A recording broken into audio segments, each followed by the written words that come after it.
बिस्मिल्लाहिर्रहमानिर्रहीम। अस्सलाम वालेकुम। प्यारे दोस्तों, भारत और चीन के दरमियान फिर से मामलात ख़राब हो चुके हैं क्योंकि भारत दुनिया की तवज्जो हटाना चाहता है और इसी वजह से अब भारत ने तमाम सरहदें पार कर दी हैं।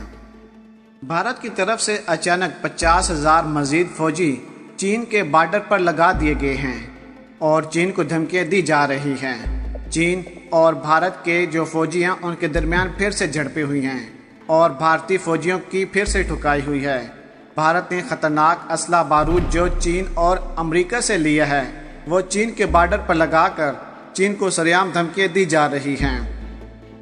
अब देखें कि ये वही भारत है जिन्होंने पूरी दुनिया के सामने ये कबूल किया था कि हमारी सरजमीन पर कब्जा हो चुका है, हम ये जंग हार गए हैं और चीन एक नक्शा जारी करे जिसमें वो हमें दिखाए कि उनके कौन से इलाके हैं, हम वो तमाम तर इलाके खाली करने के लिए तैयार हैं। क्या भारत भूल गया है कि 500 से ज़्यादा भारतीय फौजियों को हलाक किया गया, तब भारत ने चीन के खिलाफ कोई एक्शन नहीं लिया। एकदम क्या हुआ कि भारत ने चीन के खिलाफ 50,000 फौजी बॉर्डर पर लगा दिए और एक मरतबा फिर दोनों ममालिक के दरमियान जंग छिड़ चुकी है। याद रहे कि इस जंग की वजह कहीं न कहीं पाकिस्तान भी है, क्योंकि चीन पाकिस्तान को सपोर्ट कर रहा है। चीन पाकिस्तान एक हैं और भारत ने पाकिस्तान से तमाम तर हिसाब किताब को बराबर करना है। चीन वाज़ेह कह चुका है कि जो पाकिस्तान के खिलाफ कार्रवाई करेगा वह हमारा सबसे बड़ा दुश्मन होगा। आज के वीडियो में तमाम तर सूरत-ए-हाल आपके साथ शेयर करेंगे, लेकिन वीडियो को आगे बढ़ाने से पहले हमारी गुजारिश है कि जिन अहबाब ने अभी तक हमारे चैनल को सब्सक्राइब नहीं किया वो सबसे पहले हमारे चैनल को सब्सक्राइब कर दें और साथ में जुड़ी बेल आइकन को भी दबा दें ताकि न्यूज़ से रिलेटेड जब भी हम कोई वीडियो अपलोड करें वो सबसे पहले आप अहबाब को मिल सके। प्यारे दोस्तों, सबसे पहले तो हम कुछ रिपोर्ट आपके साथ शेयर करेंगे जो मीडिया इस वक्त खास तौर पर छुपा रहा है। इंडिया के मकामी ज़राए अबलाग की रिपोर्ट्स के मुताबिक चीन और इंडिया की मुतनाज़ा सरहद पर दोनों ममालिक के फौजियों के दरमियान दोबारा एक झड़प हुई है जिसमें दोनों इतराफ के फौजी जख्मी भी हुए हैं। BBC हिंद के मुताबिक इंडियन फौज ने सकम में चीन इंडिया सरहद के करीब नकोला सेक्टर में दोनों मुल्कों के फौजियों के दरमियान झड़प की तस्दीक की है। एक बयान में इंडियन फौज ने कहा है कि 20 जनवरी को इंडिया और चीन के फौज के शुमाली सकम में एक मामूली झड़प हुई थी और असूलों के मुताबिक ये मामला मकामी कमांडरों ने सुलझा लिया है। इंडियन आर्मी ने मीडिया को कहा कि वो इस हवाले से हकायक को तोड़ मड़ोड़ कर पेश करने से गुरेज करें।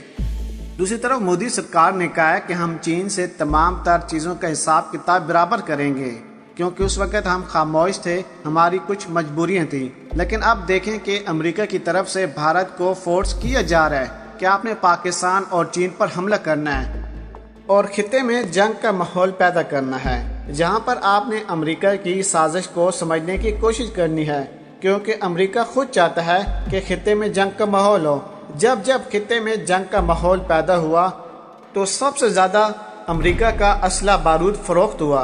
अब देखें कि अमेरिका की तरफ से भारत को फोर्स किया जा रहा है कि अगर आपने ये कार्रवाई नहीं की तो हम भी आप पर पाबंदियां लगा देंगे।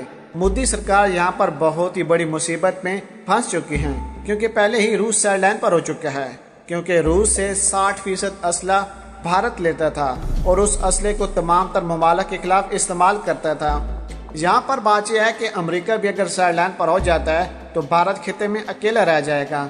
मोदी यहाँ पर मजबूरी में आकर ये तमाम तर काम कर रहे हैं। दूसरी तरफ मोदी ने अपने इक़्तिदार को बचाना है और अपने इक़्तिदार को बचाने के लिए ये सबसे ज़्यादा मोदी के लिए अहम है और इसी वजह से एकदम से चीन के खिलाफ 50,000 फौजी तैनात किए गए और फिर से दोनों ममालिक के फौजियों के दरमियान झड़पें शुरू हो गई हैं।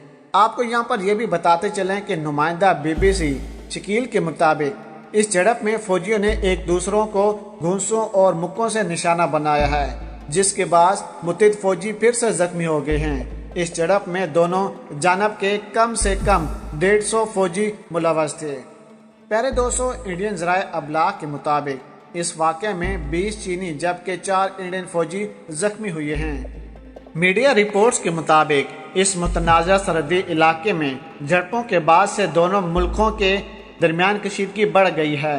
गुज़िश्ता साल जून में वादी गलवान में एक झड़प के नतीजे में کم سے کم 20 انڈین فوجیوں کے ہلاک ہونے کی تصدیق ہوئی تھی، جبکہ چین نے اس حوالے سے کوئی بیان نہیں دیا تھا اور اس کے کتنے فوجی ہلاک یا زخمی ہوئے تھے۔ انڈین میڈیا کے مطابق یہ حالیہ جھڑپیں سکم میں نکولا کے پاس قریب پیش آئی ہیں۔ سکم کا علاقہ بھوٹان اور نیپال کے بیچ میں واقع ہے۔ آپ کو بتاتے چلیں کہ میڈیا رپورٹس کے مطابق مبینہ طور پر چند چینی فوجیوں نے شمالی سکم میں نکولا بارڈر پار کر کے انڈیا کے علاقے میں آنے کی کوشش کی، جس پر تنازع کھڑا ہو گیا۔ انڈیا اور چین کے درمیان دنیا کی طویل ترین متنازع سرحد ہے۔ دونوں ملکوں کا دعویٰ ہے کہ دراصل یہ علاقہ ان کے ملک کا حصہ ہے۔ اس 3440 کلومیٹر طویل سرحد پر دریا، جھیلیں اور برف سے ڈھکی چوٹیاں ہیں، اور اسی وجہ سے سرحد کی جگہ وقت کے ساتھ تبدیل ہو سکتی ہے۔ کئی موقع ایسے آتے ہیں جب دونوں ملکوں کے فوجی آمنے سامنے ہوتے ہیں، جس سے کبھی کبھار جھڑپ کا امکان پیدا ہو جاتا ہے، اور ہر دفعہ انڈیا کی طرف سے پہل کی جاتی ہے۔ جب چین ان پر حملہ کرتا ہے تو بھارت ہتھیار ڈال دیتا ہے۔ پہلے دوستو، یہاں پر ہم آپ کو یہ بھی بتاتے چلیں کہ دونوں ملکوں کے درمیان صرف ایک باقاعدہ جنگ سن 1962 میں لڑی گئی تھی، جس میں انڈیا کو بھاری شکست کا سامنا کرنا پڑا تھا۔ ریاست سکم کے اس متنازع علاقے میں دونوں فوجیوں کے درمیان تصادم کوئی نئی بات نہیں ہے۔ گزشتہ سال مئی میں بھی فوجیوں کے درمیان مار پیٹ ہوئی تھی۔ سن 2017 میں ڈوکلام کے علاقے میں دونوں افواج 2 مہینے تک ایک دوسرے کے مقابلے کھڑی تھی اور تقریباً جنگ جیسی صورتحال پیدا ہو گئی تھی۔ چینی فوج نے اب اس خطے میں بڑے پیمانے پر ایک مستقل فوجی اڈہ تعمیر کر لیا ہے۔ یاد رہے کہ گزشتہ دنوں اروناچل پردیش سے یہ خبر آئی تھی کہ چین نے انڈیا کی سرحد کے کئی کلومیٹر اندر ایک پورا گاؤں تعمیر کر لیا ہے۔ چین کا کہنا ہے کہ وہ اروناچل پردیش کو اپنا حصہ مانتا ہے۔ انڈیا اور چین کے درمیان تناؤ اور جھڑپوں کی خبریں اب بھی زیر بحث ہیں۔ انڈین فوج کے بیان سے ظاہر ہوتا ہے کہ دونوں ملک مذاکرات کا راستہ کھلا رکھنا چاہتے ہیں اور ان جھڑپوں سے بات چیت کے عمل کو خراب نہیں ہونے دینا چاہتے، لیکن بھارت کی طرف سے جان بوجھ کر اس دفعہ جنگ کو چھیڑا جا رہا ہے اور فوجیوں کی تعداد میں اضافہ کیا جا رہا ہے۔ اسلحہ بارود بھی لا کر کھڑا کر دیا گیا ہے۔ دیکھنے میں یہی آ رہا ہے کہ بھارت کچھ بڑا کرنے والا ہے۔ اصل میں بھارت کو پریشر ہے امریکہ کا اور دنیا کی توجہ ہٹانی ہے، اور اسی وجہ سے مودی سرکار یہ تمام تر چیزوں کو عمل کر رہے ہیں۔ پیارے دوستو، اگر آج کی ویڈیو آپ احباب کو ہماری پسند آئی ہو تو ویڈیو کو لائک کر دیں، شیئر کر دیں، اور پاک آرمی اور عمران خان صاحب کے حق میں ایک نعرہ کمنٹس میں ضرور لگا دیجیے گا۔ پاکستان زندہ باد۔